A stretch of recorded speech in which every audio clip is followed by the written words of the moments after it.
Hola queridos amigos, bienvenidos a otra entrega de Contracara aquí por TLV1 en este ciclo 2024. Les damos a todos la bienvenida, les agradecemos que nos sigan, que nos difundan, que nos acompañen, que nos apoyen, especialmente económicamente, ¿no? Para que por lo menos TLV1 continúe en el aire, siga cumpliendo con su labor de llevarle a todos ustedes toda la verdad.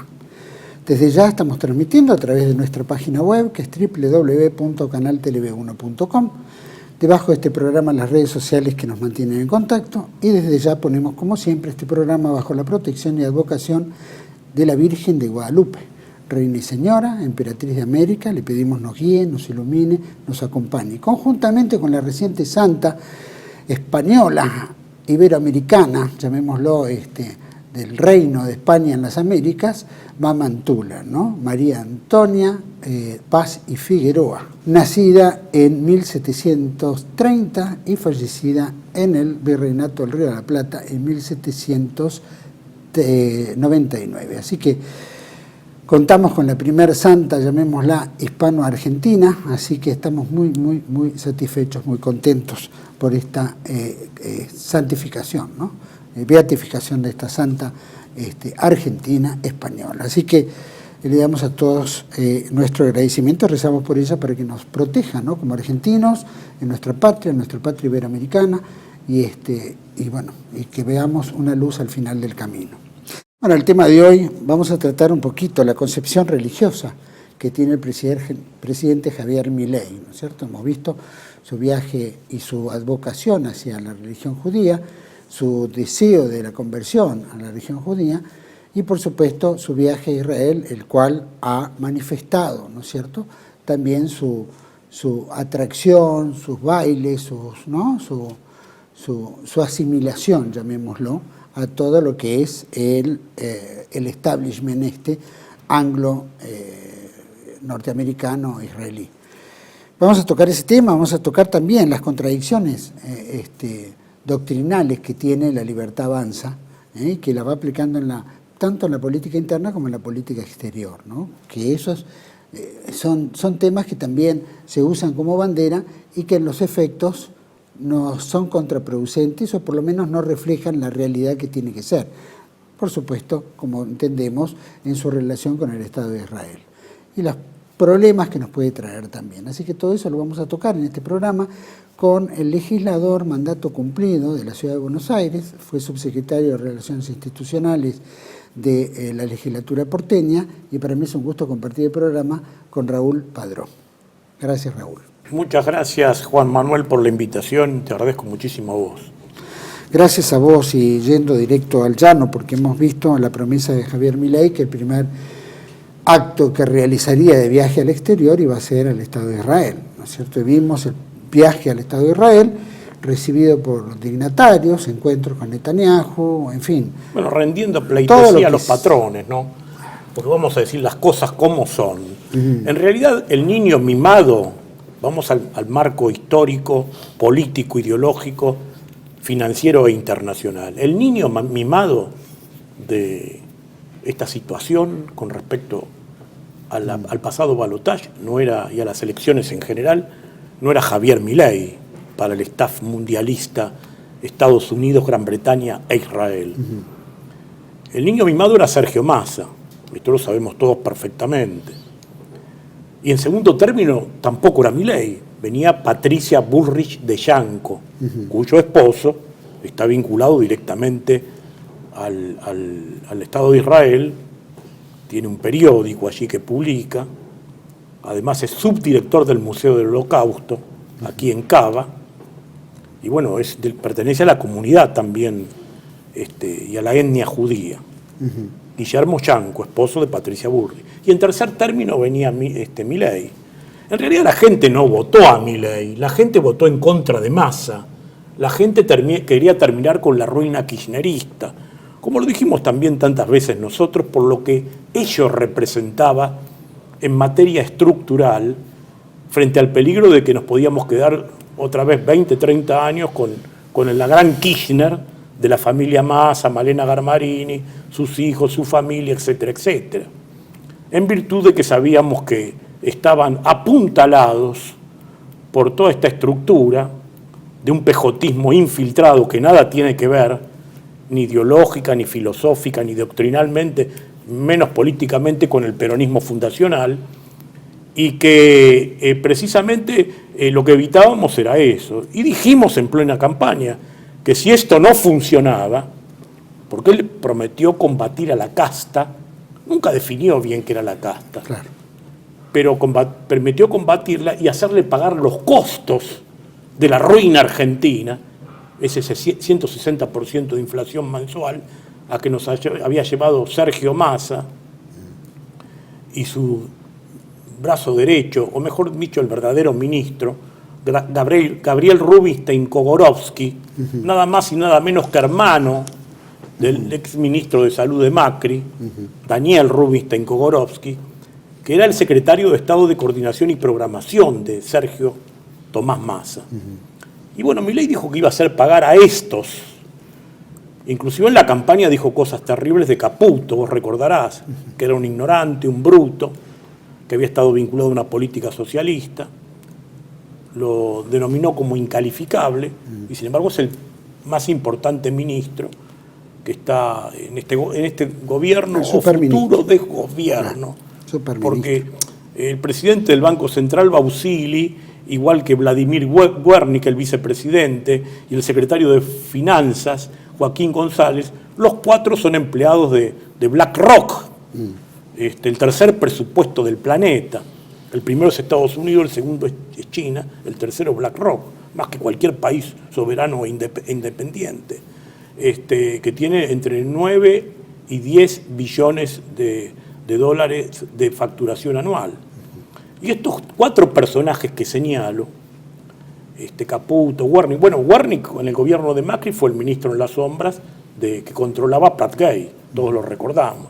Estos cuatro, decía, no tienen domicilio en Buenos Aires, tienen domicilio en Nueva York y tienen fundaciones y consultoras en Manhattan para las que trabajan, todos subordinados a los capitales económicos y financieros de Larry Fink, otro hombre del Estado de Israel. Claro. Quiero decir, este es el cuadro de situación, vale decir, la población argentina votó en contra de Massa, quería que se fuera este miserable que nos había dejado 160% de inflación, un tipo que también venía del liberalismo, porque Massa viene de la UCD, claro, no viene del Partido Comunista, que quede claro, porque acá los liberales no se hacen responsables de nada, pero él fue un militante histórico de la UCD. Y yo creo que la población se pronunció en contra de eso, que aparte no fue una votación masiva, porque hay que decir las cosas como son, y si bien no responde a tu pregunta, es bueno recordarlo.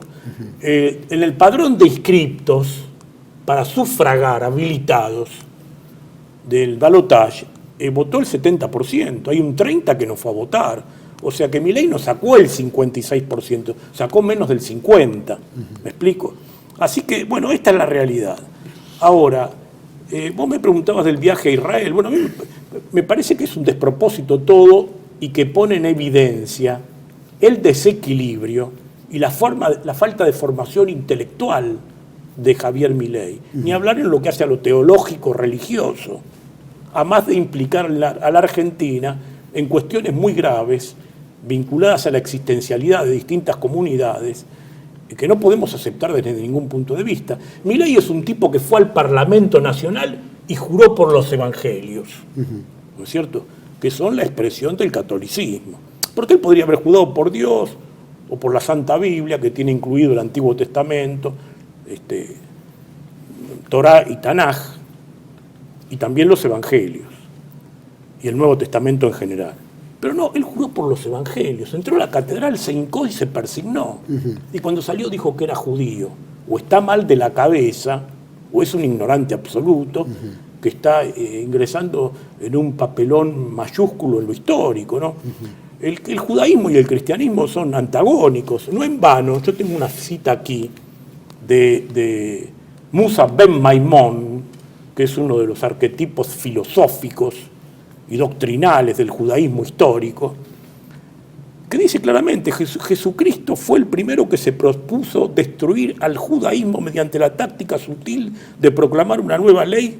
El primero en tramar tales cosas fue Jesús de Nazaret, sean sus huesos triturados. Esto es clarísimo, no habla de la coincidencia o la confluencia, más allá del cuento del diálogo interreligioso, que responde a otros intereses más vinculados al pensamiento masónico y de disgregación de las tradiciones espirituales que a otra cosa. Y por otro lado, vemos muchos textos. Por ejemplo, uno de los rituales más sagrados del judaísmo es el Shabbat. Cuando se concluye el Shabbat, hay una oración que el judaísmo emplea, que es la Havdalah. Y la oración de la Havdalah dice: bendito eres tú, Hashem, Dios nuestro, Rey del universo, que separa entre lo sagrado y lo mundano, entre la luz y la oscuridad, entre Israel y las naciones. O sea que nosotros somos la oscuridad y lo mundano, entre el séptimo día y los 6 días de trabajo. Bendito eres tú, Hashem, que separa entre lo sagrado y lo mundano, reitera. Vale decir que hay un tratamiento despectivo para con sus congéneres, desde la concepción existencial del judaísmo y desde los elementos de revelación teológicos y doctrinales que ellos esgrimen permanentemente. No en vano, este historiador que está enterrado en Jerusalén y que vivió en Israel, Israel Shahak, en este libro Historia judía y religión judía lo dice bien claro. Cuando se habla del amor al prójimo, esto lo dice Israel Shahak, no lo digo yo, dice: amarás a tu prójimo judíos, no a cualquier prójimo humano a los que nos consideran goim, ¿no es cierto? Entonces, bueno, esto sería muy extenso leerlo, pero es un dato informativo para la audiencia que tenga conocimiento pleno. Son concepciones espirituales y tradiciones antagónicas de un judaísmo que además es más una filosofía multívoca que otra cosa. Ahora, Milei, por ejemplo, antes de asumir, en plena campaña, toda la población conoce perfectamente que se definió como anarcocapitalista libertario. Eso, más allá de que es absolutamente objetable, absolutamente, porque habría que entonces definir qué es el Estado y qué es el capitalismo. Si no hay Estado, ¿quién le va a proteger el capital? Pero no entremos en la cuestión jurídico-institucional. Los fundadores del anarcocapitalismo libertario, por ejemplo Murray Rothbard, y acá está Edward Conkin, Gabriel Kolko, otros pensadores que ascriben a este pensamiento anarcocapitalista libertario, son absolutamente críticos del Estado de Israel. Y voy a tomar el texto del fundador del anarcocapitalismo libertario, que Milei se llena la boca permanentemente citándolo, que se llama Murray Newton Rothbard. Y acá dice claramente en el texto, yo no lo voy a leer, dice: los libertarios se oponen a cualquier Estado, pero el Estado de Israel es único en su nivel de daño porque su existencia depende, y lo sigue haciendo, de la expropiación masiva de propiedades y la expulsión de propietarios de sus tierras.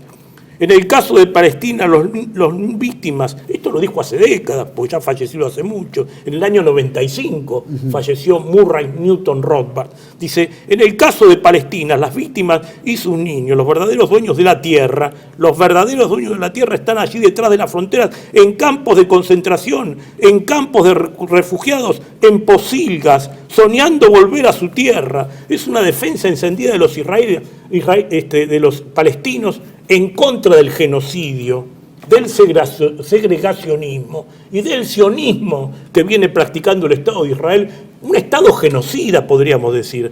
Reconocer a los palestinos como seres humanos libres de ejercer plenamente sus derechos humanos es la negación del sionismo, es el reconocimiento de que la tierra nunca estuvo vacía.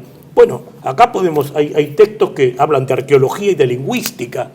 Los protonativos del lugar son los palestinos, porque yo veo que a veces aparecen por televisión o en las redes sociales aparentes intelectuales que responden a los intereses nefastos e inconfesables, porque es una cosa terrible esto del Estado de Israel, y que esgrimen un montón de mentiras. Por ejemplo, si vos vas a la arqueología, los palestinos, los antiguos cananeos, están ahí desde el Neolítico, aproximadamente, pero hay elementos arqueológicos, 9.000 años antes de Cristo. El Estado de Israel aparece en el año 1300 y muy efímeramente, porque después se divide, después del reinado de Saúl, David y Salomón. Después se divide en Israel y Judea, cuya capital es Jerusalén y es Samaria. Pero tiene una cantidad inclusive de reyes que son paganos. Bueno, el antiguo Israel tenía 25 sectas o partidos, inclusive en la época de Jesús, fariseos, saduceos, celotes, sicarios, esenios, que eran más o menos los más reconocidos. Los oficiales eran los fariseos y los saduceos, que tienen doctrinas inclusive antagónicas. Por ejemplo, los fariseos no creían en la inmortalidad del alma, ni creían en los ángeles, los saduceos. Los fariseos sí creían en eso. Y después había otras sectas, los helenios, los baptistas, los hemerobaptistas, los terapeutas, en fin, había los nazarenos, había una cantidad de sectas o partidos, 25 registra la arqueología. O sea que tampoco era unívoco el pensamiento, al punto que los propios rabinos de la actualidad, acá traje un libro del rabino norteamericano David Hartman, que se llama La tradición interpretativa, y acá lo dice claramente, porque el Talmud es la interpretación de los textos de la Torá y del Tanaj por distintos rabinos. Y dice así: ¿cómo he de aprender la Torá si lo que una escuela prohíbe, la otra lo permite? Las escrituras dicen estas palabras, aquellas palabras, todas las palabras provienen del Señor de la creación. Bendito sea así, que procúrate un corazón de muchos cuartos para velgar las palabras de aquellos que prohíben y las palabras de aquellos que permiten, las palabras de aquellos que califican y las palabras de aquellos que consideran válido. Vale decir que no es una religión tradicional.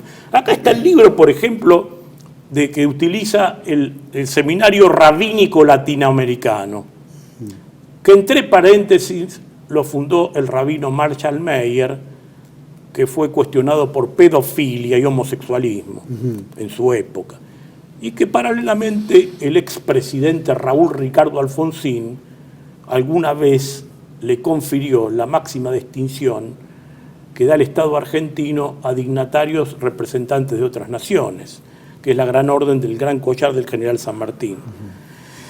Y en este libro, publicado, reitero, por el Seminario Rabínico Latinoamericano, ahí le dejé a tu operador copia del texto y del libro, los rabinos Denis Prager y Joseph Telushkin dicen claramente aquí: ¿se puede ser judío y ateo? Sí. ¿Se puede dudar la existencia de Dios y ser un buen judío? Sí. El judaísmo pone mayor énfasis en la acción que en la fe. Lo dice claramente. Dios no es central para el judaísmo.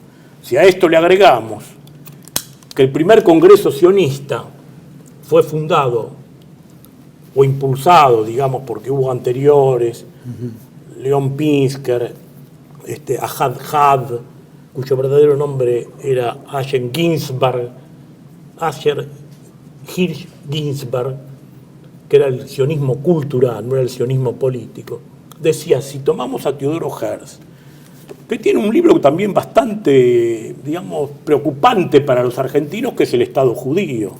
Alguna vez hemos hablado de esto, donde habla de ocupar también el territorio argentino. Vos sabés que en la idea de los primeros sionistas, que no eran religiosos, muchos de ellos eran laicos y ateos, y a esto voy a hacer referencia inmediatamente, ellos tenían varias posibilidades de ubicarse en distintas latitudes del planeta, que en su momento fue cuestionado esto, allá por la década del 30, por el gran historiador, también de origen liberal, Enrique de Gandía. Pero bueno, no me voy a ir por las ramas. Quiero decir, Teodoro Herz en el Estado judío habla claramente de ocupar la nación argentina, territorios de la nación argentina. Bueno, de hecho lo han concretado a través del barón Hirsch, cuando se fundó Moisésville y en Entre Ríos, en Santa Fe, y después también Entre Ríos. Moisésville es en Santa Fe, la provincia de Santa Fe, que hoy tiene una escasa población. Pero además, en la época de Juárez Elma vinieron a la Argentina, el judío Julio Popper, judío romano, que fue al sur argentino, hizo el genocidio, la matanza de los indios zonas, que eso es muy poco recordado, con la anuencia y la aprobación de aquel representante del Unicato, que era Miguel Juárez Elman, ¿no? Que era concuñado de Roca, nada más y nada menos. Sarmiento se burlaba de Juárez Elman porque decía el marido de la hermana de la mujer de Roca, ¿no? Como diciendo, bueno, si alguna relevancia y brillo y peso y gravitación en la política nacional es por su vinculación familiar, era concuñado de Julio Argentino Roca. Pero volviendo a lo de Teodoro Herzl, aquí lo dice bien claro en el texto del Estado judío, Teodoro Herzl, y dice, la inmigración solo tiene sentido cuando su base es nuestra soberanía garantizada. Palestina o la Argentina. La Argentina es por su naturaleza uno de los países más ricos de la tierra, de inmensa superficie y de población escasa. Estamos teniendo decrecimiento vegetativo con este negocio de la Agenda 2030 del aborto, ¿no? Actualmente, precisamente en la actualidad.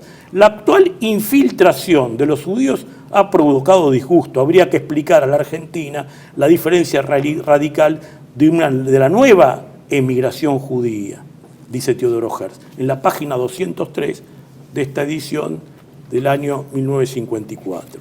Quiero decir, acá hay antecedentes relativos a esto. Me parece que Milei es un personaje absolutamente ignorante de estas cuestiones. Y hago hincapié quiero concluir con lo de Teodoro Herzl, porque son tantos los temas que habría que evocar y profundizar, porque uno lo enuncia nada más. Estaba Simón Maximilian Sudfeld, que es más conocido históricamente como Max Nordau, que fue un médico importante de la época, que era sionista, que presidió el Congreso Sionista, que fue sucesor en la conducción del Congreso Sionista de 1897 de Basilea de Teodoro Herzl, y escribió este libro que se llama Las mentiras convencionales de la civilización. Las mentiras convencionales de la civilización. Dice que la primer mentira es la religión, y entre ellas la judía. Y se expresa claramente contra la religión judía en una crítica durísima. Ahora, lo extraño de esto, para que la gente tome conciencia de cómo se maneja esta comunidad, es que en la capital federal, en el barrio de Palermo, en la calle Murillo, si mal no recuerdo, 665, hay una sinagoga que se llama Max Nordau. Y acá dice: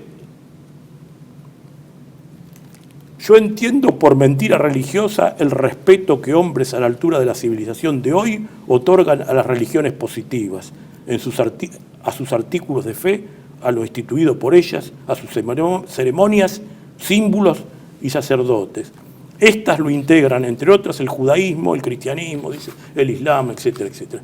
Quiero decir, y la crítica al Dios bíblico, además, en las mentiras convencionales de la civilización, ¿no es cierto? Que hace una crítica muy aguda al Dios bíblico, a Yahvé.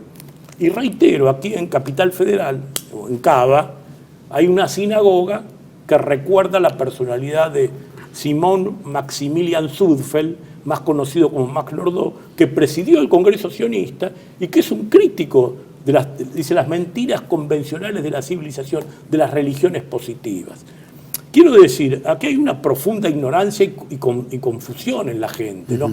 Y Milei es el paradigma del disparate, porque después de haber ido al Estado de Israel y haberse prestado a todos esos rituales payasescos del Chabad Lubavitch, porque el Chabad Lubavitch fue un movimiento que surgió en, digamos, contestación a la erudición de los rabinos, intérpretes y eruditos de la tradición torácica y tanágica. Y bueno, ahí vino la cuestión. Eón de Vilna, por ejemplo, de quien es descendiente Netanyahu, fue un profundo crítico de todo eso, del hasidismo, quiero decir, de donde viene el Chabad Lubavitch. El hasidismo fue fundado en el siglo XVIII por un judío Israel Ben Eliezer, más conocido entre ellos como Baal Shem Tov.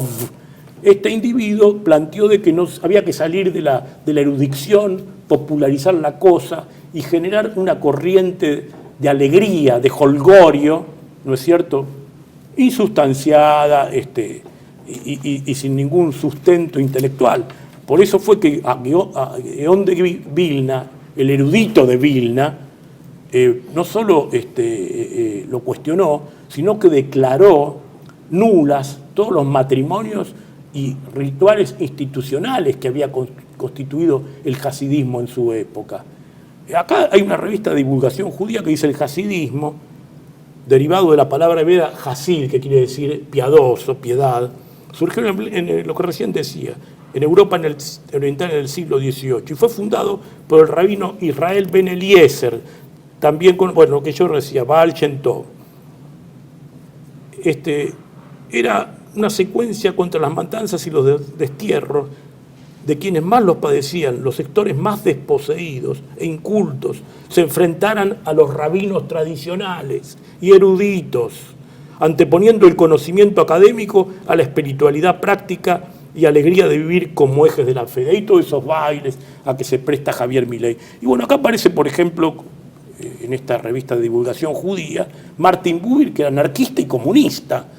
Eso en el catolicismo, en otras religiones, en el Islam, no pasa porque un ateo materialista, marxista, no puede ser religioso, ¿me explico? Esto pasa nada más que en el ámbito del judaísmo. Por eso que hay un judío de origen nativo argentino, de nacionalidad argentina, que hizo una calificación alguna vez de la mafia judía, ¿no? Porque si no es una raza, no es una religión, ¿qué es esto?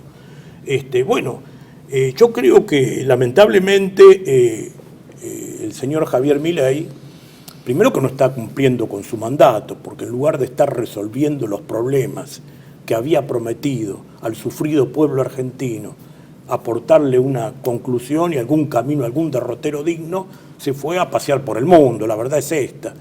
Y encima en un momento trágico del Estado, del denominado Estado de Israel, que está en este momento en ejecución de una guerra que no es guerra, porque ya lo hemos dicho más de una vez.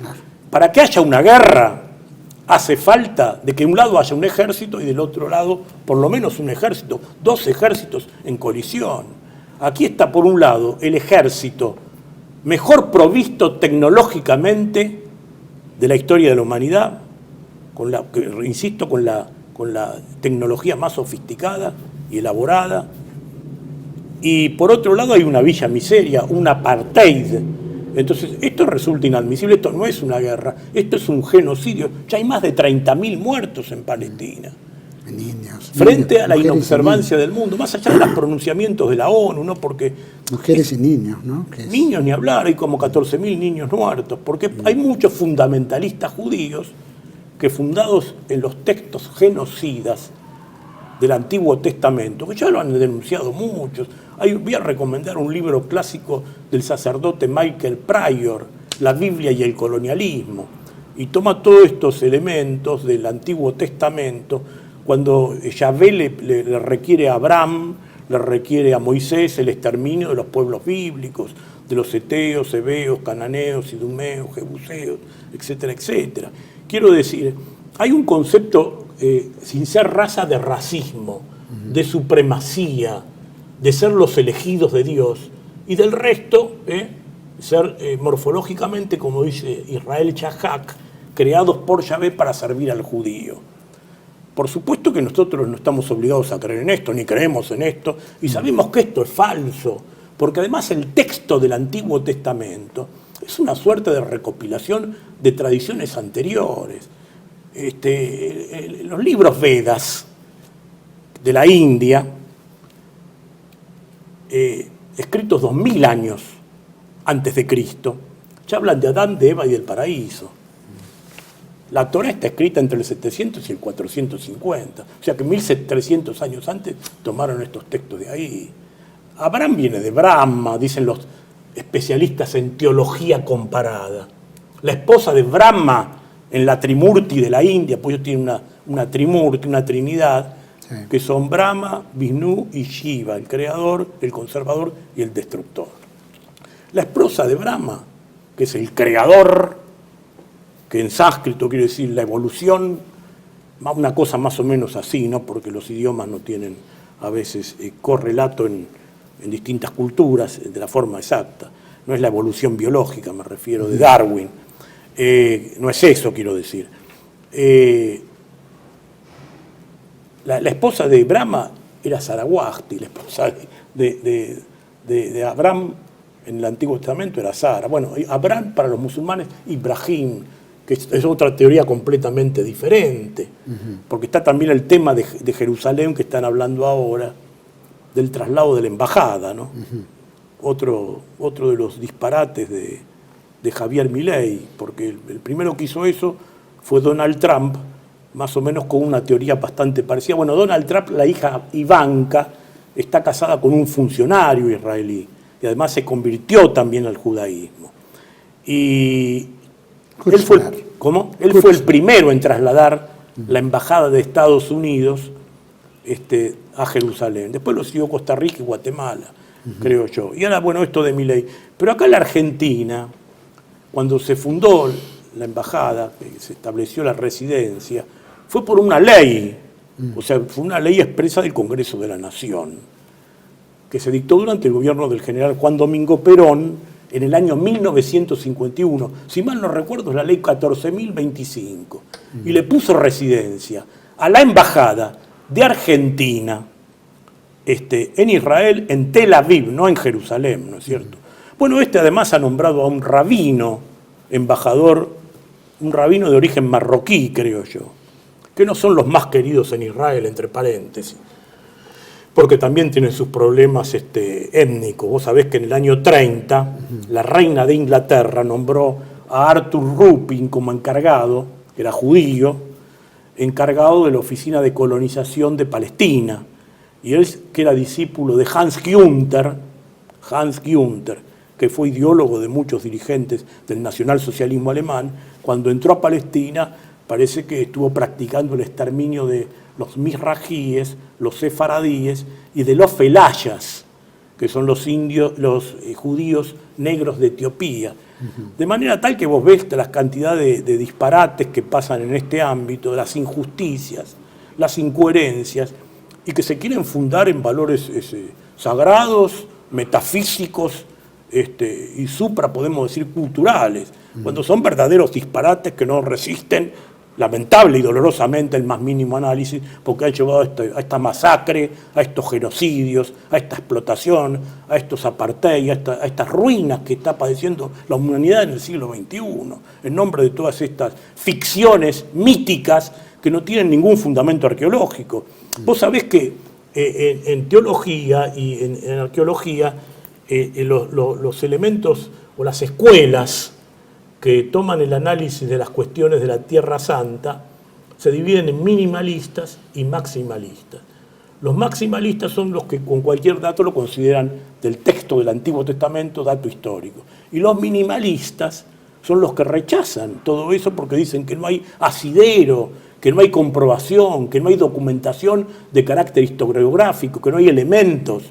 Casualmente, en la nación argentina, uno de los máximos minimalistas fue un hombre de la arqueología, de la investigación historiográfica de origen judío, Abraham Rosenwasser, cuyo discípulo, Bernardo Gandula, escribió el libro Los hebreos en el Gran Canaán, que hace un gran cuestionamiento de todas estas teorías que trata de imponer el Estado de Israel sin ningún fundamento ni sustancia historiográfica, arqueológica, filosófica, doctrinal, todo un capricho, ¿no es cierto?, reitero, fundado en ficciones y mitos.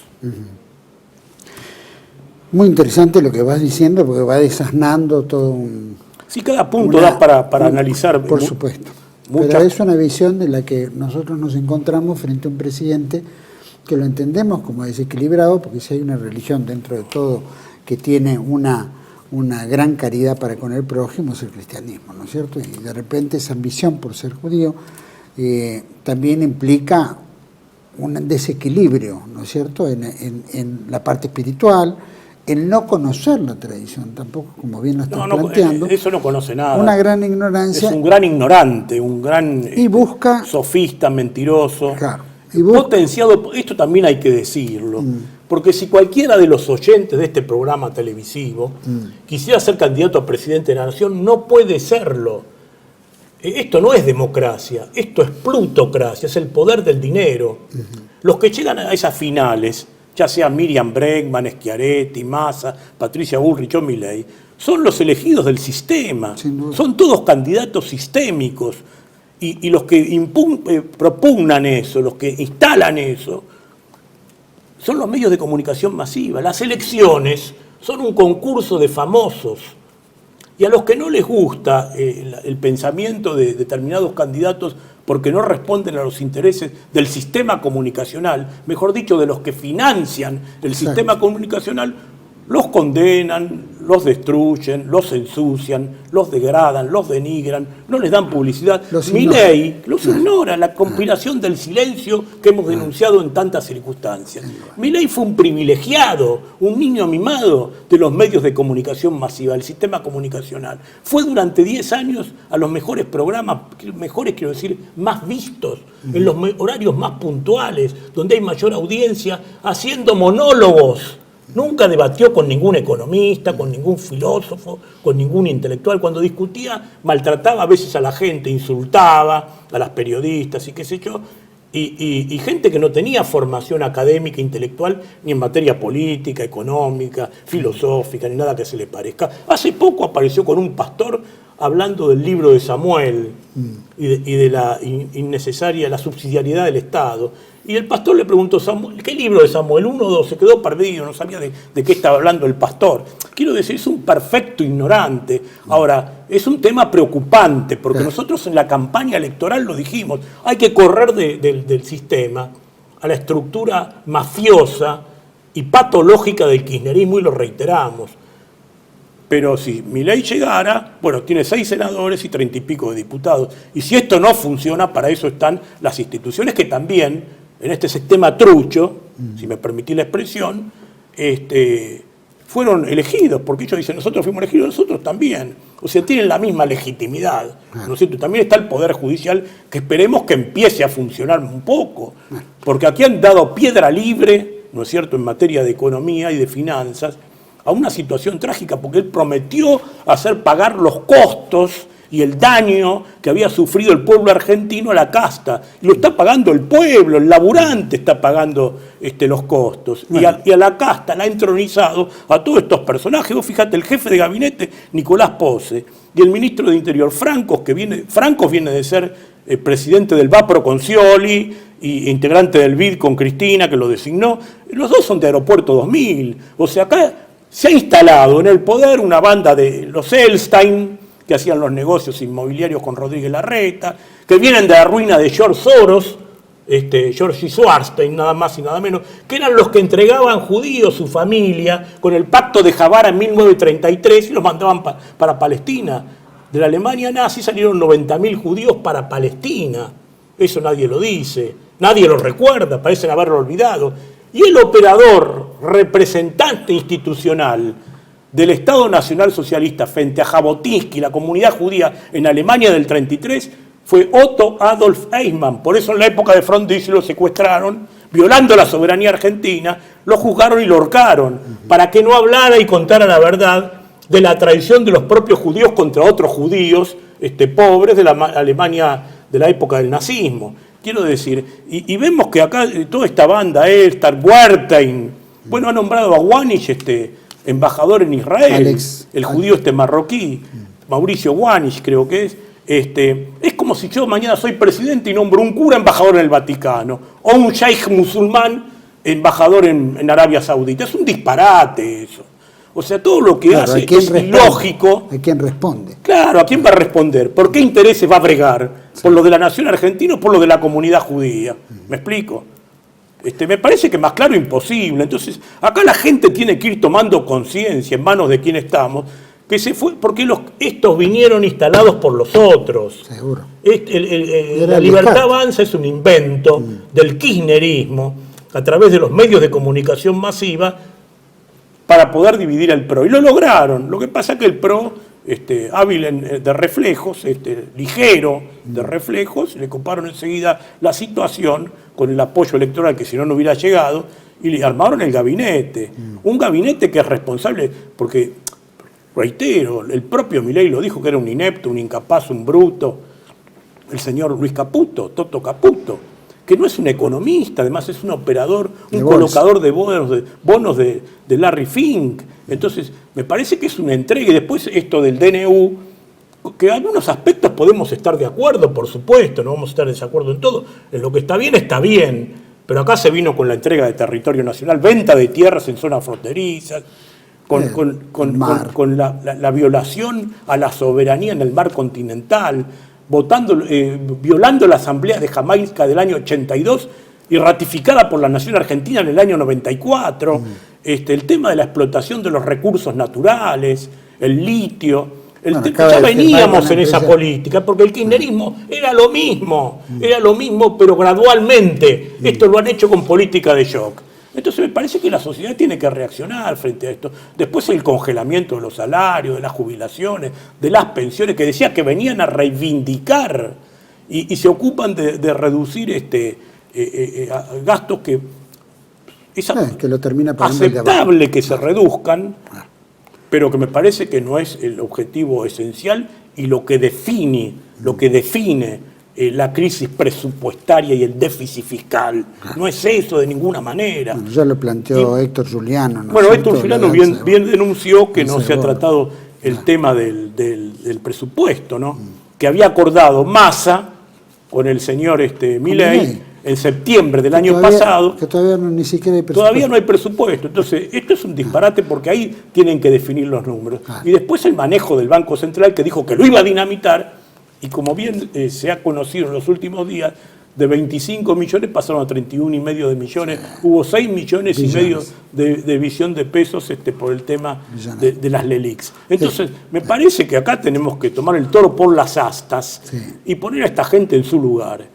Y si no están en condiciones de gobernar, como decimos siempre, el artículo 16 de nuestra ley fundamental, de nuestra Carta Magna, de nuestra Constitución Nacional, habla de idoneidad y aptitud para el ejercicio de la función y el empleo público. Que se vayan, si no sirven, habrá que convocar una nueva elección. Eso será una cuestión que va a tener que tener... Bueno, el Parlamento tiene un rol muy importante y el Poder Judicial, ¿no? ¿Cuál es el...? Bueno, comprendemos que el Poder Judicial es un apéndice del Poder político y lo hemos denunciado en tantas oportunidades, porque hablan de la casta y los jueces están recibiendo sueldos de privilegio. Hay jueces que cobran 4 millones de pesos por mes, tienen jubilación de privilegio y no cobran impuestos. De eso nadie dice nada. Me explico, se ocupan del plan de un tipo que gana 40.000 pesos por mes o del pibe que le dan 15.000 para el sándwich del colegio. Entonces me parece que todo esto es una infamia, una gran mentira, un cartón pintado, que no podemos seguir tolerando porque la Argentina no está en condiciones temporales, físicas ni existenciales de seguir tolerando esto. Estamos en una ruina y un tobogán irrefrenable. Hay que ponerle coto a esto. Bueno, no te enojes tanto porque queda otro bloque. Bueno. Así que vamos a ir a un pequeño corte. Volvemos enseguida con Raúl Padrón un poco de todos estos temas que en realidad escaparon a mis intenciones, pero que por lo menos el tema religioso, histórico, esta cuestión psicológica, ¿no?, de nuestro presidente, que se entienda un poquito más en ese aspecto. Vamos a un corte y volvemos enseguida. Bienvenidos a CEPA, Centro de Estudios del Pensamiento Americano. Nuevo sitio web de cursos de formación en política, filosofía, historia, literatura, geopolítica, religión, psicología y más. Cursos de formación que reflejan el verdadero pensamiento americano. Lo invitamos a elegir el curso de su agrado ingresando en www.cepa.la.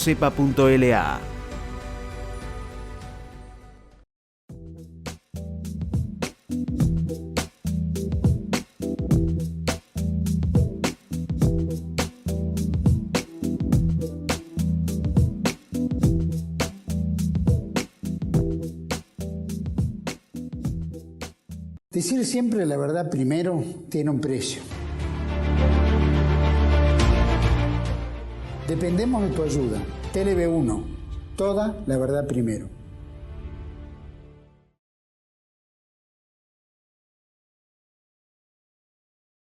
Bueno, estamos de vuelta en este segundo bloque con don Raúl Padrón y bueno, había hecho todo un historial muy importante con relación a la visión judía, ¿no?, de diferentes ámbitos. Así que, Raúl, volvemos un poquito, ¿no? Habíamos hablado del traslado de la embajada, que es la ambición del presidente Milei. ¿El traslado de la embajada requiere una ley nacional como para voltear la ley derogar la ley de Perón del 51? Bueno, yo entiendo que sí, puede ser estimativo, porque él es jefe del Ejecutivo Nacional. Bueno, pero no tiene La que Cancillería depende del Ejecutivo. O sea, él es un ministro de él, designado por él y que decide conforme a su voluntad. Ahora, aquí hay una ley de por medio que fue emitida, reitero, creo que es la 14.025, del año 51, donde Perón, reitero una vez más, le dio residencia, nuestra embajada, nuestra representación En Tel Aviv. En Tel Aviv. Esto es así, porque acá hay una gran confusión. Hay una revista que yo voy a evocar, que es la revista de Félix Luna, ¿no es cierto? Que es del año 88, hace unos cuantos años, 36 años, donde hace referencia y estudia todo el tema. Porque, por un lado, se conoce la posición de Perón con respecto al judaísmo. Perón, en algún momento, habló de la sinarquía internacional, de las fuerzas aparentemente antagónicas que confluyen en el dominio mundialista, en el negocio del dominio mundialista, Agenda 2030, y que afectan y atentan contra la soberanía de los pueblos de manera flagrante. Y Perón decía que la sinarquía tenía 5 ramas: el demoliberalismo burgués capitalista, el socialismo internacional dogmático, que en esa época se encarnaba la Unión Soviética, cuando Perón renunció, el judaísmo, dijo Perón, no dijo el sionismo, la masonería y el Estado Vaticano. Así que el tema de Perón con respecto al Estado de Israel, que todo el mundo dice Perón votó por el Estado de Israel, no, el tema fue así. Perón nombró 2 delegados frente a las Naciones Unidas para dirimir esta cuestión en representación de la nación argentina. Una era Enrique Corominas y el otro José Arce. José Arce, el famoso científico, médico, que inventó el neumotórax, me acuerdo, que era tío directo de Rodolfo Juvencio Arce, aquel diputado nacional que fue intendente de Lobería, que era de Necochea, diputado nacional por Necochea, y que fue defensor en su momento de Isabel Perón, ya fallecido, por el año 80 y pico, 80. Rodolfo Juvencio Arce, era el sobrino, pero José Arce estaba en contra del reconocimiento del Estado de Israel. Y era embajador frente a las Naciones Unidas, delegado de Perón. Y Corominas estaba a favor. Entonces, ¿qué pasó? Cuando llegaron las votaciones siempre se abstuvo el peronismo. No votó a favor del Estado de Israel. Cuando el Estado de Israel tuvo mayoría, creo que 32 votos, ahí se sumó, porque ya tenían mayoría. Y sacó después, en el año 51, la ley 14.025, que le da residencia física a la Embajada Argentina y representación en Israel, en Tel Aviv y no en Jerusalén. Pero Jerusalén es una ciudad que tiene estatus internacional establecido por la ONU. Porque este es otro de los grandes problemas que existen hoy y que la gente parece que no quisiera ver. En primer lugar, en el año 48, al Estado de Israel, la Sociedad de las Naciones, no era la ONU todavía, le dio el 51% del territorio de Palestina. Hoy está ocupando casi el 93%, está ocupando en este momento. Ahí en 75 años avanzó 40 y pico %. Es un disparate, a más de un genocidio de 1 millón de personas.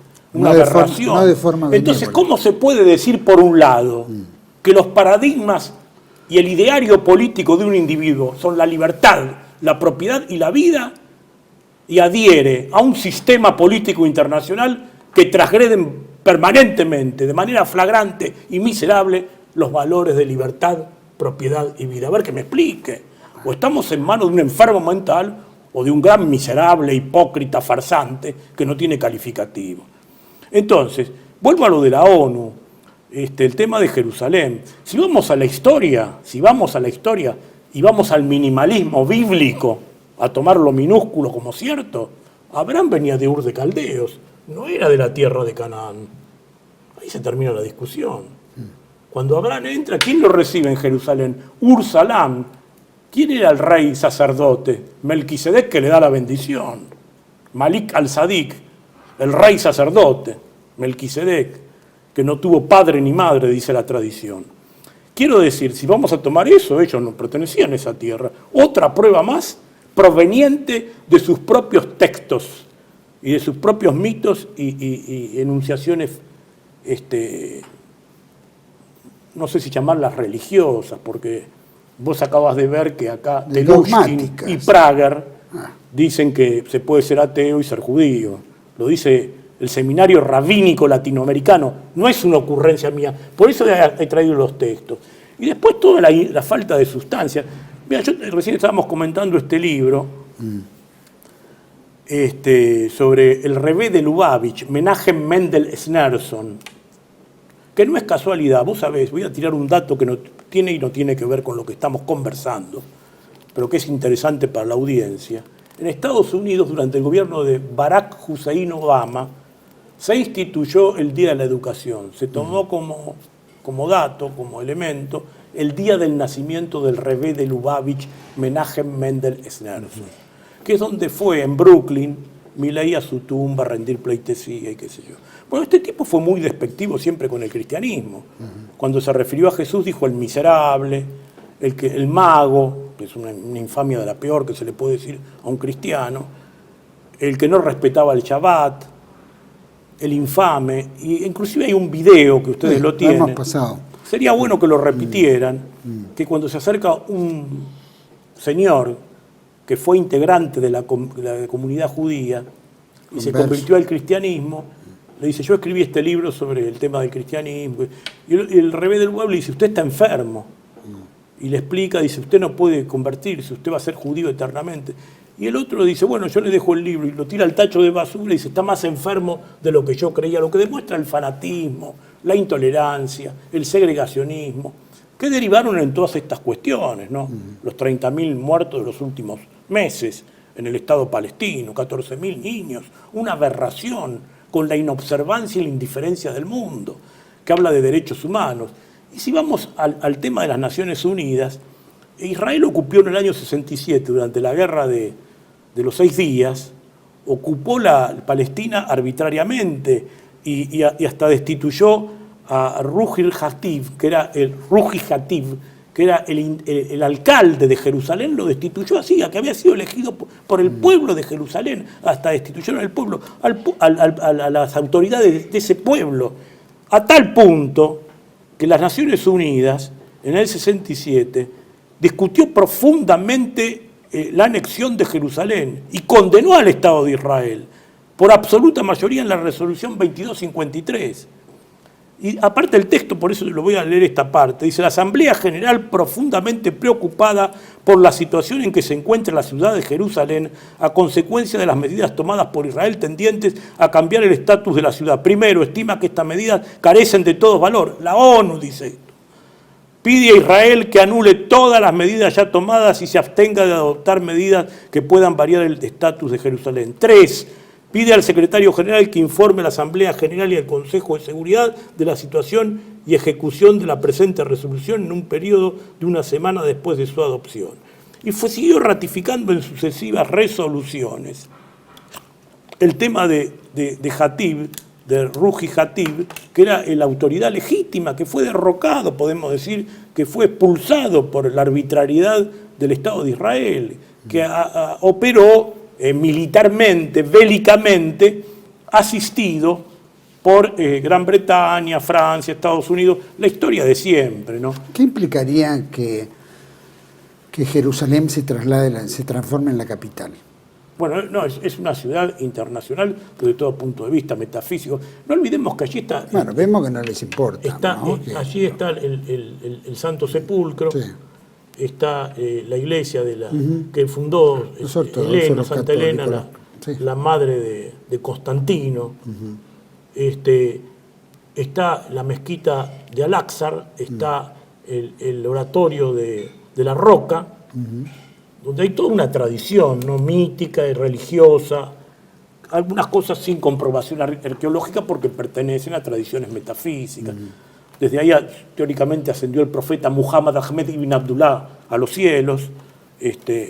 Ahí también se cree la tradición dividida entre musulmanes y judíos de que Abraham o Ibrahim, como se lo quiera llamar, intentó la ejecución de su hijo Isaac. Para el Islam, Ismail.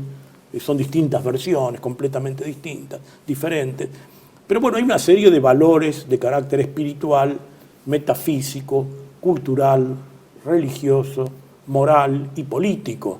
Entonces me parece que sería aberrante, ¿no es cierto?, que esto, por solo facto, por decisión de hecho, sin ninguna sustancia ni reconocimiento internacional de ninguna naturaleza, y en contra además de los propios adláteres del sistema, porque ni Inglaterra ni Francia han bancado estas historias, salvo el caso extremo de Trump, que sabemos que es un tipo disruptivo, que es un tipo que encara las cosas de una manera típica, pero no hay una sustancia, digamos, que pueda fundar y consolidar una actitud que sería muy negativa y que sería querer apagar el fuego con nafta, ¿no? Porque esto va a desencadenar... Pero eso significa para ellos que una especie de triunfo del judaísmo a nivel mundial. Ellos tienen esa cuestión, es un mandato dogmática, fundamentalista, es un fundamentalismo dogmático de ser el pueblo elegido de Dios, que los demás somos goim, y esencialmente que por esa condición ocupar toda la tierra prometida, que según el texto de la Torá no es lo que están ocupando ahora, es del Éufrates al Nilo, ¿no es cierto? De ahí las 2 barras de la bandera de Israel, son los 2 ríos, con el hexagrama en el centro. Hexagrama que daría lugar a otra discusión, porque no es un símbolo de origen judío, pero es otra historia. Vos sabés que ahí originalmente, en el Congreso Sionista de 1897, se iba a colocar la menorá, el candelabro de 7 brazos, pero al final no se hizo porque, bueno, pesó el aspecto financiero, económico, la crematística parece haber pesado más en la decisión del símbolo significativo de la existencia del Estado de Israel. Y se usó el símbolo que pertenecía a la casa Rothschild, ¿no? Una familia de házaros, de judíos por conversión, porque no son judíos provenientes de la tierra de Canaán. Otra de las cuestiones que también, lamentablemente, el gran público no conoce bien, pero es otra de las cuestiones que se están padeciendo porque muchos de los habitantes que se arrogan toda esta cuestión, hasta lo dice Mario Sabán en su libro Los criptos judíos, que se arrogan la representación y todo el bagaje metafísico, podríamos decir, o teológico, o mítico del judaísmo, no provienen de familias judías. Son europeos convertidos al judaísmo en el siglo VIII por el rey Bulán I, que dijo, vamos a buscar la independencia, porque si dependemos de Bagdad, tenemos que rendir al califato, tributar al califato de Bagdad, si vamos al Islam. Y si vamos al cristianismo, al Vaticano en Roma. Entonces dijo, nos vamos a ser judíos. Esto lo ha denunciado más de uno, ¿no? Hay un libro de Arthur Kessler, casualmente, que es de origen judío házaro, que habla de la 13ª tribu, y que la 13ª tribu son esos precisamente, que no son los judíos. Vos ves que son biotipos raciales, que no son judíos, no vienen de la tierra de Canaán, son europeos, alemanes, polacos, rusos, lituanos, estonios, claro, toda la región. Claro, sí, húngaros, austríacos, toda esa zona, georgianos, mongoles también hay, en fin, que no provienen de la tierra de Canaán. Esto es Hazaria, ¿no? Que es la mayoría de los judíos actuales. La verdad es esa. Un tema que a ellos no les gusta tocar. Y bueno, Netanyahu... porque los desune. De claro, alguna manera... ellos igual han sido, como decía recién, el caso de Arthur Rupin, cuando la reina lo nombró representante de la Oficina de Colonización en Palestina. Él tuvo una actitud muy despectiva precisamente con los que eran judíos genuinos, ¿no? Como los felayas, por ejemplo, que hasta hace muy poco tiempo no los quisieron reconocer como judíos. Vos sabés que uno de los primeros temas que trató la Knesset, que es el parlamento israelí, era si eran judíos, si los judíos eran una raza o no lo eran. Evidentemente no. La raza es un concepto zoológico. Estos individuos por ahí, algunos han tenido un concepto o una visión veterinaria de la historia, cosa que es repudiable, ¿no? Sí, porque no se puede tomar como raza. No hay una raza judía, no existe el judaísmo como Entonces, raza. cuando hablan antisemita y te lo está diciendo un házaro, decís, pero ¿de dónde salió este tipo? Bueno, eso es otra mentira, porque pero los hijos de Sam, dice que los hijos de Sem de Noé fueron Sem, Can y Jafet. Claro. Sem dio origen a los habitantes de ese lugar, que estos no son descendientes de los habitantes de la media luna fértil. Por otro lado, los jaféticos, que dieron lugar a los europeos, y los camitas, que dieron origen, algunos dicen a los cananeos, porque acá también hay discusiones lingüísticas, arqueológicas, historiográficas, y otros dicen a los africanos. Ahora, vos fijate que los hermanos tienen identidad genética. Si eran hermanos, los 3 hijos de Noé, todos hubieran sido los mismos. Ahora, yo digo, ¿quién pobló América, por ejemplo? ¿Quién pobló la Polinesia? ¿Quién pobló Asia? Ahí quedan excluidos de este esquema. Lo que existen son las razas, las lenguas, semíticas, o las lenguas arias, las lenguas latinas, las lenguas eslavas. Acá hay una gran confusión y se ha aplicado el criterio lingüístico que elaboraron, entre ellos Thomas Young, un famoso lingüista y diplomático británico, que en la época de ocupación de la India, de colonización de la India, hicieron lingüística comparada. Y de ahí vino la teología comparada y se empezaron a desentrañar todas estas historias, como el tema del plagio del texto del Antiguo Testamento. Vos sabés que el primero que trajo esas versiones a la Argentina fue Lisandro de la Torre, y tuvo una polémica con Monseñor Gustavo Franceschi, no para enfrentar a los judíos, sino para enfrentar a los católicos que convalidaban el texto del Antiguo Testamento. En un libro de Lisandro de la Torre, que recomiendo para los investigadores o los interesados en el tema, que se llama Intermezzo Filosófico, la cuestión social y los cristianos sociales, la cuestión social y un cura. Y en ese libro, él toma los trabajos de los que hacían teología comparada. Entre otros, toma los textos de Matilde Ludendorff, que era la esposa del general Erich von Ludendorff, el alemán héroe de la Primera Guerra Mundial que participó del putsch con Hitler en Alemania. Y en el año 30 y pico, a la Argentina, trajeron un libro que se llama La Biblia en la India, casualmente por este tema, y lo presentaron Lisandro de la Torre y Alfredo Palacios. Quiero decir, es una cosa que realmente la Torre lo había traído antes, Palacios creo que fue el que lo presentó, que tiene prólogo de Jacobo Bajarlía. O sea, no es que es una cosa arbitraria que uno quiere instalar. No, es un tema que está aparte en la historia argentina y que bueno que la gente lo conozca. Luis Yakovlev, La Biblia en la India, está en las librerías. Se puede pedir por internet, etcétera, etcétera. Raúl. Sí. Para ir avanzando nos queda muy poquito tiempo. Obviamente el presidente ha hecho todo un reconto. Acá este señor tiene un matete en la cabeza que es incomprensible y obviamente es un hombre muy psicológicamente desequilibrado, ¿no? En muchos aspectos. Bueno, esto es terrible, esto es un disparate todo lo que ha formulado. Peor. Porque después fue al Vaticano y comulgó, él y la hermana. Por eso digo, después fue comulgó, él y la hermana, la secretaria general de la presidencia, cuyo único antecedente académico y político es estar inscripta en la DGI como tarotista, medium y astróloga. Sí. Me hace acordar a la madre de Santilli. Vos sabés que los Santilli... Como dice un amigo, vende torta. A nombre de ellos no tienen nada los Santillis, Hugo ni Diego Santilli.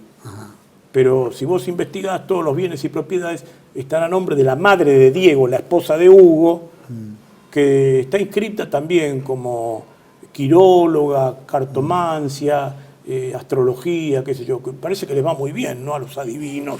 No, sin duda. País. Bueno, acá en nuestro país siempre que es un tema que tiro para investigar, ¿no? Que inclusive está en internet esto, está denunciado en internet. Sí. Esto. Ahora estos son los que hablan de ética, ¿no? Y de reformulación del Estado y de la presión tributaria y que la ruina le iba a pagar la casta que han entronizado de una forma infame, porque cualquiera de estos, de esta casta, comparados el que los kirchneristas con estos, son ladrones de gallinas o rateros. Sin duda.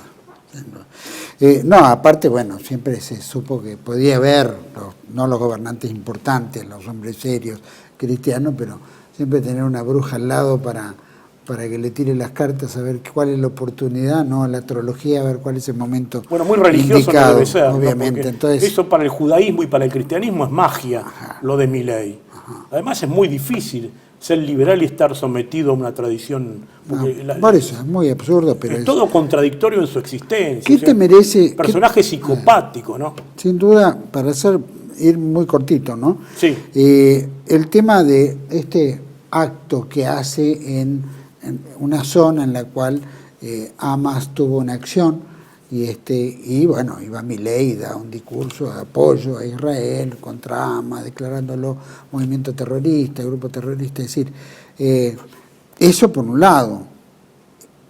¿En qué situación nos pone? Porque obviamente Hamas es una reacción de muchos años de ocupación israelí, ¿no es cierto? Y maltrato y todo lo que viniste diciendo. En primer lugar, Juan Manuel, el invadido nunca es terrorista. El terrorista es el invasor. Punto uno. En segundo lugar, creo yo que él desconoce totalmente lo que es Hamas y la historia que se ha padecido en ese lugar, y llama poderosamente y dolorosamente la atención que un hombre que llegó al poder con las banderas de que iba a defender la libertad, la propiedad y la vida, fue a ensalzar a los asesinos, los racistas y los genocidas. Anulando justamente esas tres banderas que tanto él pregona, ¿no?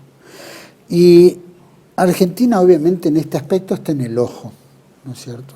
Ahora en el mundo entero parece que Milei se transformó, no le encuentro todavía nada filosófico, interesante, que diga fuera de, ¿no es cierto?, hacerse el mesiánico, ¿no? El hombre que va a liberar al mundo, en fin.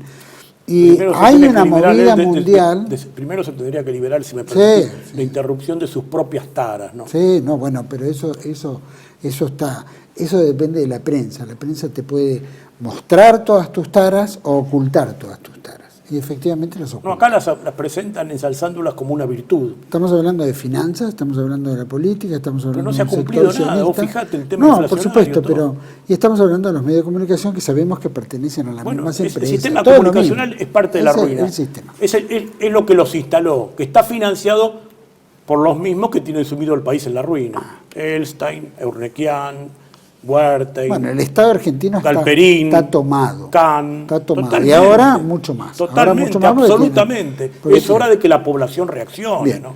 Ahora, esta alianza, ¿no?, norteamericana-israelí, todo este mundo en el cual cada vez lo vemos más complejo, ¿en qué desencadena esto? ¿Cómo ves ¿valió la pena, no vale la pena? ¿Esto abandonar el BRICS? ¿El sumarnos a Israel y Estados Unidos? ¿Estar en el ojo de la tormenta mundial? ¿Verlo como si es el Mesías, ¿no es cierto?, de la derecha liberal, ¿no? Lo único positivo de esto, ¿para qué sirvió? ¿Para qué sirvió hasta ahora? Lo único, porque corrió al kirchnerismo de Xena y tenemos que evitar que vuelva toda esa ruina, que es parte de lo mismo, porque es el mismo sistema. Pero lo bancaron los kirchneristas. Y en segundo lugar, el otro tema es que él ha estado aliado a una tríada, Estados Unidos, Gran Bretaña e Israel. Lo ha dicho en campaña, ha reivindicado hasta Winston Churchill y a Margaret Thatcher, ¿viste? La asesina de nuestra mejor sangre, de los soldados argentinos en la guerra de Malvinas. Y precisamente Inglaterra ocupa arbitrariamente las Islas Malvinas. Estados Unidos fue complaciente y no cumplió, traicionó a la Argentina con el TIAR, que debía asistir a la nación argentina, habiendo suscrito el Tratado Interamericano de Asistencia Recíproca, y no lo cumplió, una traición argentina. Y el Estado de Israel, que en las Naciones Unidas no reconoce la soberanía argentina en las Islas Malvinas. O sea que lo de Milei es un verdadero disparate, que va en contra de todos los intereses nativos, habidos y por haber. Inaceptable desde todo punto de vista y de todo punto de enfoque. Y por último, obviamente, Argentina está sumergida cada vez más en un conglomerado sionista. Recién planteabas, ¿no es cierto?, todos los capitales que lo bancan, los medios de comunicación que los bancan. Entendemos que cualquier reacción tiene que haber una operación del Estado aplicando la represión. Y vemos la represión que está en manos, o por lo menos vemos todo lo que es el ámbito de seguridad policial, etcétera, que está en manos, por ejemplo, de Patricia Bullrich con Waldo Wolf, en la ciudad de Buenos Aires, Waldo Wolf en la ciudad de Buenos Aires y Diego Kravitz en la Policía Federal. O sea, estamos hablando de tres puntas sionistas extremadamente... Que están en todos lados porque celebro que se ocupa de la seguridad y que cualquiera que salga a cuestionar... una banda de farsantes. Patricia Bullrich viene de Montoneros. Cambió de actitud cuando se casó con Yanco y pasó a trabajar para la Embajada de Israel. La verdad es esa. Waldo Wolf es un hombre de la DAIA, todo el mundo lo sabe. Diego Kravetz fue el presidente del bloque de legisladores del Partido Justicialista durante el gobierno de Néstor Kirchner. Era kirchnerista, ¿no es cierto? Cuando el kirchnerismo indemnizaba a los familiares de los aparentes desaparecidos, él había formado una estructura para que invirtieran esos dineros y los hicieran crecer. Parece que hubo alguna estafa. Eso lo alejó y lo enfrentó con el kirchnerismo, por el latrocinio desenmascarado que se había producido en esa situación. Y terminó arribando al macrismo. Macrismo, que Macri estaba afiliado en la Casa de Puerta en Apóstoles, provincia de Misiones. Estaba afiliado también al pejotismo. Esto es todo lo mismo. Y vos fíjate que hay más pejotistas en el macrismo que en el propio PJ oficial. Los últimos candidatos del PJ fueron Massa de la UCD y en la capital, aquí en nuestra ciudad, Leandro Santoro, un tipo que viene de la línea marxista del alfonsinismo, que no tiene nada que ver con el radicalismo. O sea, acá la descomposición, el granchismo, la disolvencia cultural, el engaño generado y fomentado, insisto una vez más, por el lavado de cerebro y proceso de reeducación mental propugnado por el sistema comunicacional, y no nos tiene en esta situación. Es cuestión de que la gente patriota y digna empiece a trabajar y a comprometerse en el ejercicio de una militancia nacional. No hay otro camino.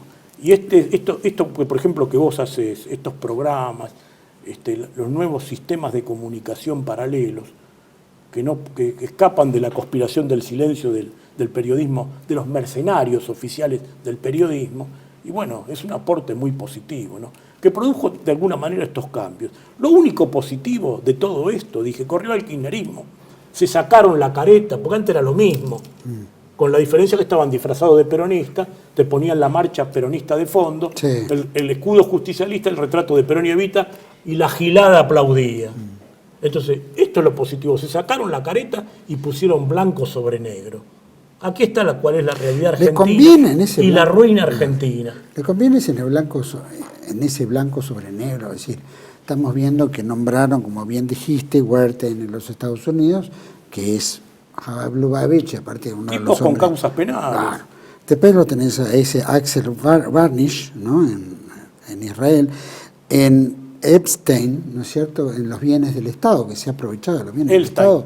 Epstein durante no sé cuánto tiempo. El mercado del plata, yo estaba por denunciarlo. Que trae un proyecto de ley ómnibus que ni siquiera yo creo que Milei la debe haber leído. Porque Milei no tenía equipo, Macri aprovechó la jugada, como te decía recién. Todas esas cuestiones... Era el ideólogo económico-financiero de Patricia Bullrich, no de Milei. Sí, por eso. Pero con las cosas que se dijeron en campaña, claro, ¿no? Pero es del partido que perdió, que quedó afuera. Sí.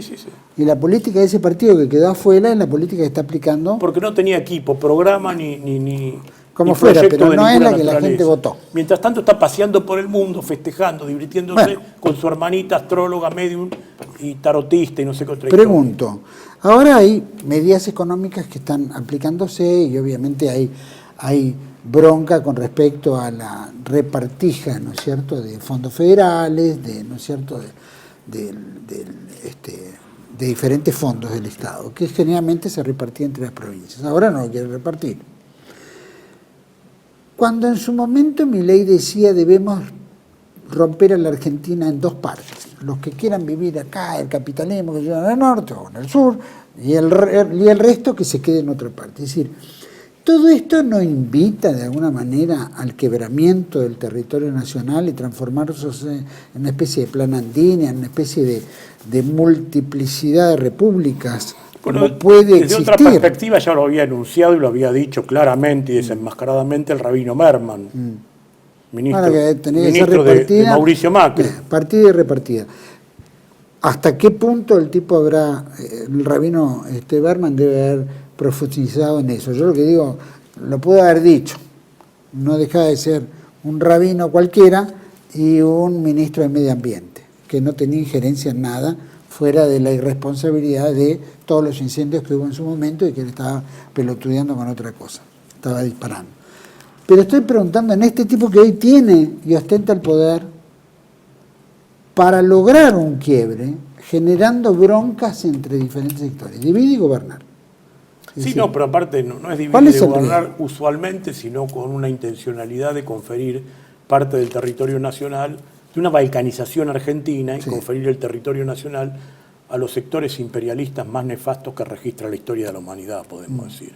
Porque son sectores que están fundados en disvalores que hablan de racismo, de discriminación, de supremacismo racial, como dije recién, y de genocidio. Ya hay antecedentes, más claro imposible. ¿Me explico? Y creo que es el momento de que la argentinidad, que existe, la patria existe, como decimos siempre, la patria vencerá. Va a haber una reacción, no tengas ninguna duda. El pueblo argentino está tomando conciencia de esta colonización miserable que estamos padeciendo, sistemática e ininterrumpida. Y bueno, las reacciones ya están a la vista. Y yo no creo que esto dure mucho, afortunadamente. ¿Corre riesgo la comunidad judía frente a tanta exposición por el presidente y por los cargos? Y por Mira, no sé la comunidad como cuerpo, pero que esto evidentemente no les hace ningún favor, no tengas ninguna duda. Inclusive a nivel mundial, vos fijate que las máximas manifestaciones en repudio al Estado de Israel han sido de Holanda, un país que refugió en su momento a los judíos, Dinamarca, un país que nunca se metió en estas cuestiones, Alemania, que tenía prohibido el tratamiento por el antecedente que tuvo de litigio durante el gobierno del nacionalsocialista. Quiero decir, hay una situación real. Sudáfrica, hay una situación realmente grave. La gente está tomando conciencia. Y yo creo que todo esto, además, si la comunidad tiene algún elemento de sentido común, debería reaccionar. No olvidemos que hace pocos días el vicepresidente de la DAIA, Sergio Pickholz, dijo que los palestinos estaban muy bien muertos después de los 4 años. Yo creo que esto no merece reflexiones ni expresión de ninguna naturaleza. Creo que este tipo expresado por muchos. Salió en todos los diarios, sistema y no sistema, que debería estar en cana, ¿no es cierto? Y debería estar juzgado y repudiado, no solo por la comunidad que forma parte, sino por toda la sociedad argentina. Ese argentino, ¿verdad? Sergio Pickholz, sí, argentino, vicepresidente, ahora pidió licencia, de la DAIA, la Delegación de Asociaciones Israelitas. Casi te diría que fue inexistente su expresión, porque no la publicaron nadie. Bueno, en algunos lugares salió, Sergio Pickholz.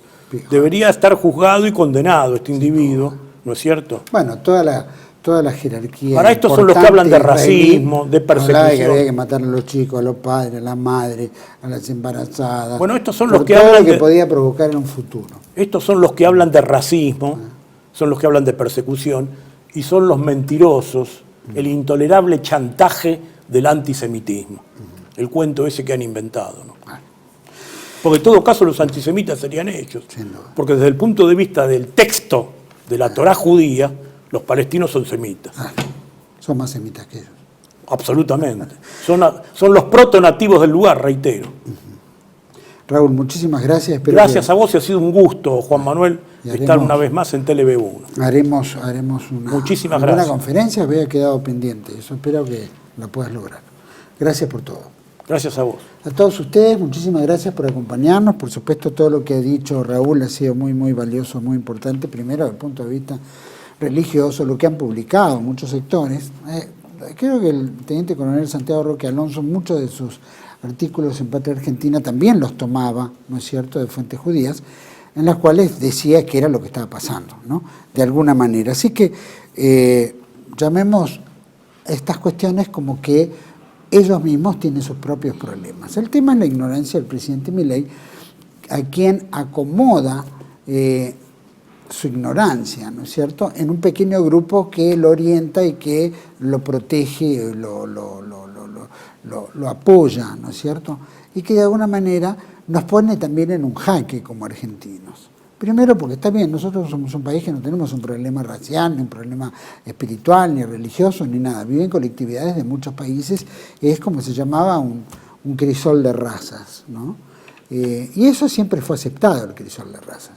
El tema es cuando empezamos a formar parte dentro de la neutralidad que hemos sido siempre, con la lógica de lo que implica un país de paz, estar metidos y estar, digamos, entregados al reconocimiento, al apoyo de un Estado como es el Estado de Israel, que entendemos que es un Estado genocida, es un Estado ocupante, ¿no es cierto?, de un territorio, con la bendición de su momento de las Naciones Unidas, de Inglaterra, de los grandes poderosos, pero que de alguna manera fueron ampliando su territorio y ocupando todo. Y ocupándolo no de buena manera, ¿no?, como lo son. Es una manera muy agresiva, en muchos casos de exterminio y en muchos casos de un genocidio. ¿Qué es lo que estamos viviendo hoy en día, o por lo menos lo que se está viendo? Que el mundo, la prensa, mira para otro lado. Habría que ver qué consecuencias puede traer a la Argentina, ¿no?, esta actitud de un presidente que se juega individualmente, que reivindica la religión judía individualmente, que denosta de alguna manera la religión católica, que es la religión del Estado, y con toda su aplicación de política, a la cual beneficia, como siempre, a un sector, bien dijo Raúl, lo dijo también Héctor Juliano, donde la casta o los grandes financistas, o esa casta financiera, que es la que se beneficia de la Argentina, no lo tocan, no es tocada, pero sí todo el ajuste y todo va para abajo, hacia el pueblo argentino. Vivimos una época muy difícil. Creo que, no sé si este chico tiene algún tipo de desequilibrio mental. Capaz que en algún momento lo detecten como una persona totalmente desequilibrada y haya que sacarla del poder.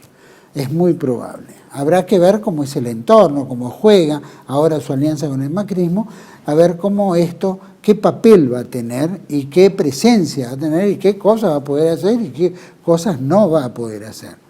Sin embargo, el pueblo argentino está acostumbrado a que cuando entra un nuevo gobierno, 90, 100 días hay que darle de oxígeno para que ver, como diría el general Perón, de qué lado renguea, ¿no es cierto? Pero bueno, hay que dejarlo caminar. De todas maneras, marzo, abril son meses muy claves, donde van a ocurrir muchas cosas probablemente, muchas cosas, y un gran desencanto de toda la gente, en su mayoría. Más allá de que los que lo quieran y quieran haber terminado con un sector del kirchnerismo, está terminando no solo con el kirchnerismo, sino está terminando con todos los que no tienen y que no llegan a fin de mes, especialmente los abuelos, los niños, ¿no es cierto?, sectores muy vulnerables y que esta gente está mirando para otro lado, particularmente también la clase media, que es la que más va a sufrir todo este embate. Así que bueno, esperemos que, siempre ponemos la advocación de la Virgen para que nos acompañe, nos oriente y que podamos ver en un presidente una coherencia, ¿no es cierto?, que se trata de seguir vendiendo como una cuestión fantástica, ¿no es cierto?, pero es una apostasía al bien, la verdad y la belleza. Es lo que estamos viendo en este personaje. Veremos cómo se depara el futuro, hay que rezar mucho y hay que ser coherente, particularmente. Los espero en otra entrega de Contracara, aquí por TLV1, toda la verdad primero. Hasta pronto.